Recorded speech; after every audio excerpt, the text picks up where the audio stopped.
Have you ever really stopped and thought about what's happening when you click a button online? I mean, you hit buy now and boom, a split second later you get a confirmation. It totally feels like magic, right? Like it's all just happening up in some invisible cloud. But here's the thing, it's not magic, and it's definitely not a cloud. Today, we are going to follow the surprisingly dangerous, very physical journey of just one piece of data as it zips across the internet's invisible highway. And this quote, it just nails it. It gets right to the heart of what cybersecurity is all about. The pretty interface, that satisfying order confirmed screen, that's just window dressing. The real action, the place where things can go seriously, dangerously wrong, happens during the delivery. In security, we could not care less about the storefront. What we care about is the truck. Okay, think about it like this. You place an order on Amazon, you see that order confirmed pop up, and for you, you're done. But behind that one little screen, a massive physical operation just kicked into gear. We're talking warehouses, sorting centers, trucks, delivery drivers, the whole shebang. Well, the internet works the exact same way. That simple click of yours starts a really complex journey through a global delivery system. And that is exactly why we focus on the truck. Forget the website for a second.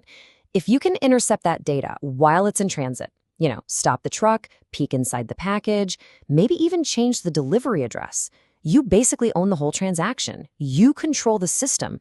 That's the game. That's cybersecurity. So, if the internet is a physical highway system, then how do we actually see the map, right? How can we trace the exact route our data is taking? Well, it turns out there's a tool for that. A tool that lets us see the internet's secret roads for ourselves. That command is called Traceroute. It's a simple little thing, but it is incredibly powerful. What you're basically doing is telling your computer, hey, show me every single stop, every single router that my data packet is hopping between on its way to where it's going. It's kind of like getting a turn-by-turn manifest for your digital package.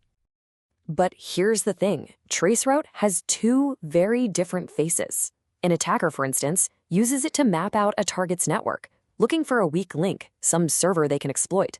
But a defender, they use the exact same command to audit their own network, making sure their data isn't being secretly hijacked and routed through, say, a suspicious country. It's the same tool, just with completely different motives. To really wrap our heads around how all this works, let's use a mental model. And the best one, honestly, by far, is to think of the entire internet as one gigantic global postal system. This analogy is going to make everything super clear, so let's break it down. First up, your IP address. This is easy. Just think of it as your digital home address. It's that unique spot on the internet where data is supposed to be delivered.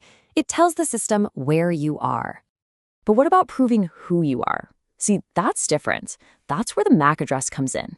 Think of this like your ID number, or maybe the serial number stamped right onto your device's hardware. It's literally burned into your network card, and it proves your physical identity, not just where you happen to be. And that distinction, it's absolutely crucial. And finally, what about the packages themselves? Well, on the internet, we call them packets. I mean, you can't send an entire book in one tiny envelope, right? You'd have to rip out the pages and send them in hundreds of separate envelopes. The internet does pretty much the same thing, breaking big files into these small pieces, or packets, that get put back together at the other end. So, if our data is traveling in all these little digital envelopes, what's actually written on the outside? How does a packet even know where to go? Well, it's not just a simple address label. It's more like one of those Russian nesting dolls, where information is wrapped in very distinct layers. Let's see how these layers get built. So first, deep inside, you've got the message itself, your actual data. Then the transport layer wraps around that, and it adds a sequence number, just so the computer on the other end knows if any of the envelopes got lost along the way. Next, the network layer adds the final destination and the return address. And finally, the data link layer adds the address of just the very next post office on the journey. Each layer adds another crucial piece of info. But one of these layers has a fundamental flaw baked right into it, a weakness that attackers just love to exploit. And that is the network layer, the one holding the addresses. This is where things get really, really dangerous. So here's the critical point. The system was built on trust. It just assumes the return address on the envelope is legit. An attacker exploits this with something called IP spoofing. They send a malicious package, basically a bomb, but they write a trusted friend's return address on it. The server sees that friendly address, it lets its guard down, and it accepts the attack. And look, this whole idea of misplaced trust, it's not just some tiny little flaw. It's fundamental to the entire internet. The whole system, this massive global network that we rely on for everything, is built on a very fragile foundation. It's like a gentleman's agreement that everyone's just going to play fair. It's basically a house of cards. To see what I mean, just look at the protocol that directs traffic between the huge networks, BGP, the Border Gateway Protocol. The best way to think of it is like a rumor mill. Routers are constantly gossiping with each other, telling each other about the fastest routes they've found. One router might announce, "Hey guys, I just found a super fast new path to get to YouTube servers."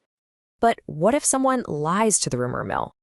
A sophisticated state-level actor can use a technique called BGP hijacking to basically announce to the rest of the world, "Hey everyone, just so you know, the fastest, most efficient path to Google now runs directly through my servers." And because the whole system is built on trust, the other routers just believe it.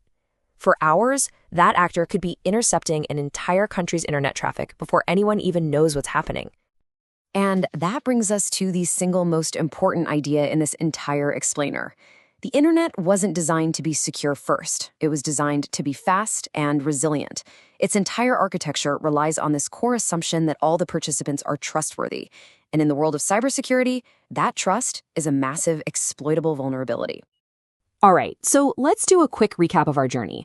We started by seeing that the cloud is actually a very physical system of roads and trucks and post offices.